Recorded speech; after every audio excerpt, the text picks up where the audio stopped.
أعوذ بالله من الشيطان الرجيم بسم الله الرحمن الرحيم وإن أحد من المشركين استجارك فأجره حتى يسمع كلام الله ثم أبلغه مأمنه ذلك بأنهم قوم لا يعلمون۔ اور اگر مشرکوں میں سے کوئی بھی آپ سے پناہ کا خواستگار ہو تو اسے پناہ دے دیں تاآن کہ وہ کا کلام سنیں، پھر آپ اسے اس کی جائے امن تک پہنچا دیں، یہ اس لیے کہ وہ لوگ علم نہیں رکھتے۔ کیف یکون للمشرکین عہد عند اللہ وعند رسولہ الا الذین عاہدتم عند المسجد الحرام فما استقاموا لكم فاستقیموا لهم ان اللہ يحب المتقین۔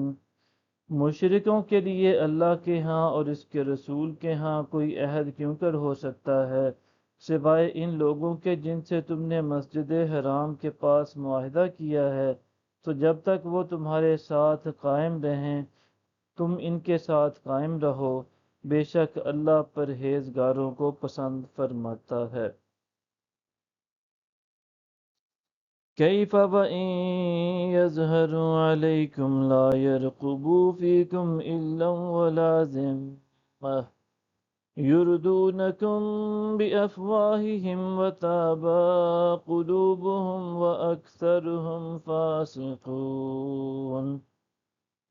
کیوں کر ہو ان کا حال تو یہ ہے کہ اگر تم پر غلبہ پا جائیں تو نہ تمہارے حق میں کسی قرابت کا لحاظ کریں اور نہ کسی عہد کا، وہ تمہیں اپنے منہ سے تو راضی رکھتے ہیں جبکہ ان کے دل انکار کرتے ہیں اور ان میں سے اکثر نافرمان ہیں۔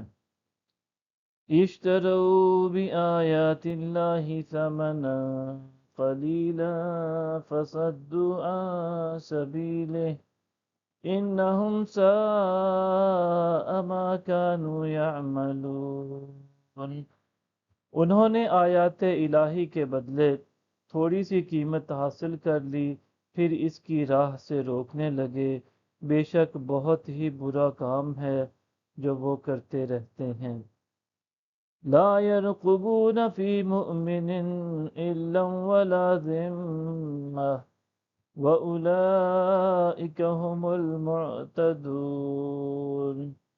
نہ وہ کسی مسلمان کے حق میں قرابت کا لحاظ کرتے ہیں اور نہ عہد کا، اور وہی لوگ حد سے بڑھنے والے ہیں۔ صدق اللہ العظیم۔